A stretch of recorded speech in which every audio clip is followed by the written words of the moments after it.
Okay, happy Sunday racing, bayang karerista. Shoutout lang tayo saglit kay Boss Ronald Susim, kay Boss Boying Balmes, kay Boss Louie Acuña, at kay Boss Glenn Santa Maria. Happy racing sa inyo mga boss. Good luck. At araw nga tayo ng linggo, May 19, 2024. At ang start time ng race 1 natin is alas 4 ng hapon. No? So, may changes tayo dahil nga sa mga highlight races natin ngayon. Okay, tatlo yung highlight races natin ngayon. Yung 3-year-old locally bred stakes race, yung Hopeful stakes race, at yung first leg, yung Triple Crown nga. No? So, maganda yung karera natin ngayon. 8 karera tayo for Sunday racing. Start time nga, alas 4. Okay, simulan na natin yung mga giya natin. Race 1 tayo.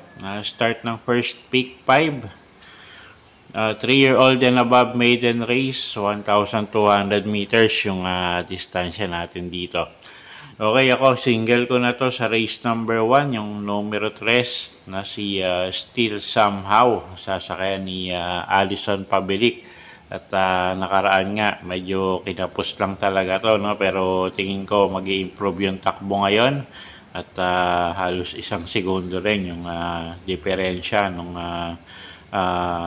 best time niya, no, dun sa susunod na magandang tempo. So ako dito sa race number 1, single ko na to, yung numero 3, Still Somehow. Race 2 tayo, yung 3-year-old locally bred stakes race, 1,600 meters ang distansya, 1 milya. Start ng winner take all. Okay, first choice natin dito, yung numero 6 na rin, no, na si Hans City. Diyan Alvin Gose yung sasakay dyan. Medyo batak sa laban yung kabayong yan. Siya yung pinaka-experience dito sa grupong to. So, tingin ko medyo lamang siya, no, based on experience nga at saka sa mga tiyempo. Second choice natin dito, yung numero 9 na si Wolf 359. Pati Dilema yung re-renda dyan from the Avalos stable. Isang up-and-coming horse at nagpapakita nga ng ige, no? So, may panalo rin yan. At third choice natin dito, pang dark horse natin, pang deado, numero 7, Every Sweat Counts. Alison Pabilik naman yung sasakay dyan.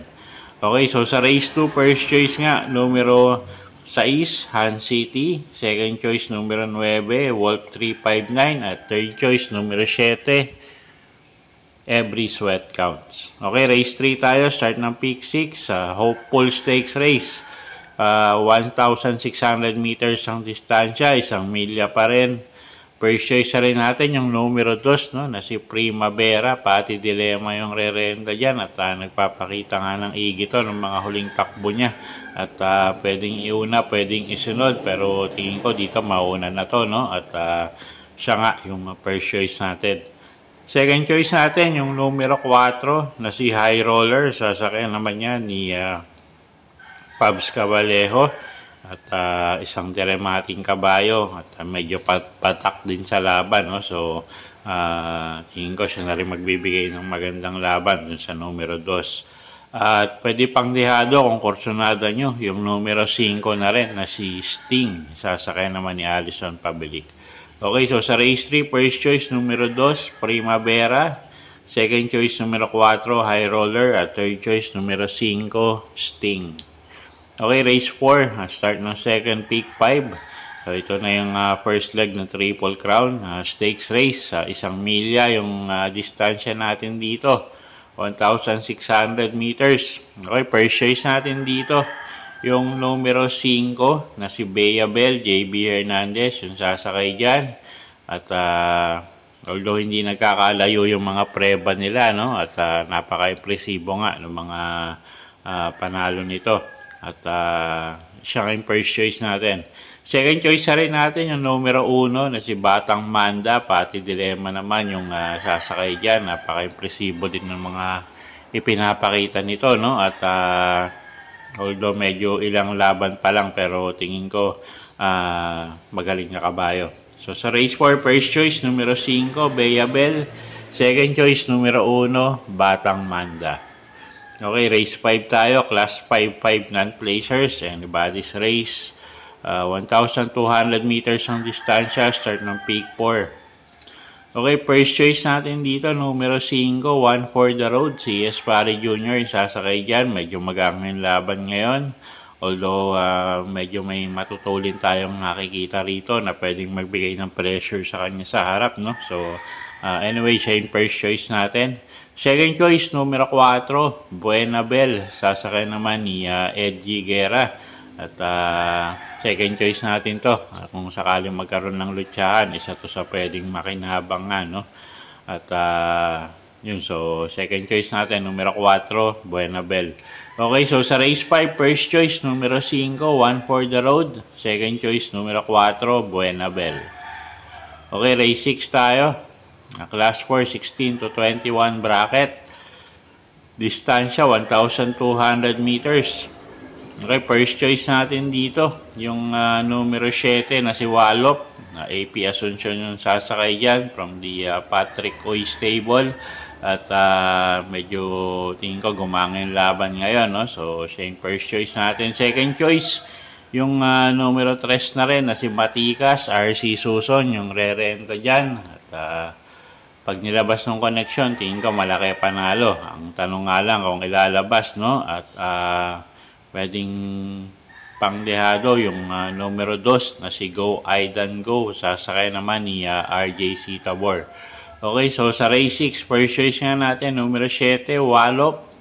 Second choice natin yung numero 3 na si Matikas. At third choice yung numero 2 na si Go Aidan Go. Okay, race number 7 tayo, penultimate race, class 5-5 placers. Distansya, 1,200 meters. Anybody's race na naman to. First choice natin dito, numero 3, Potential. Berjomel Galieta yung sasakay dyan. At pwedeng isunod tong kabayong to, no? At medyo may mga matutulin din dito. So, tingin ko nga isusunod to. Second choice natin dito, yung numero 1 na rin na si Ivan. Si B. Ardonia yung sasakay dyan. At again, pag nilabas ng connection, tingin ko malaki panalo. At siya yung second choice nga natin. At third choice natin, pangdehado, numero 4, Brainchild. Sasakay naman niya ni MR Elios. Okay, so sa race 7, first choice nga, numero 3, Potential. Second choice natin, numero 1, Ivan. At third choice natin, yung numero 4 na si Brainchild. Okay, race number 8 tayo. Last and final race for the day. Class 5, 6 to 10 bracket. Distansya, 1,200 meters. Okay, first choice natin dito, yung numero 4 na si Hang Loose. O'Neal Cortez yung sasakay yan at wala tayong nakikitang pwedeng magbigay ng magandang laban sa kanya sa harap, no? Pwera lang kung pipilitin yung ibang kalahok na isabay sa lutsahan, pero tingin ko makaka-air ito yung numero 4 na si Hang Loose at medyo maiksi yung distansya natin. Second choice natin yung numero 1 na si Bantay Sarado. JMS Torque naman yung re-renda dyan. At isang dramating kabayo.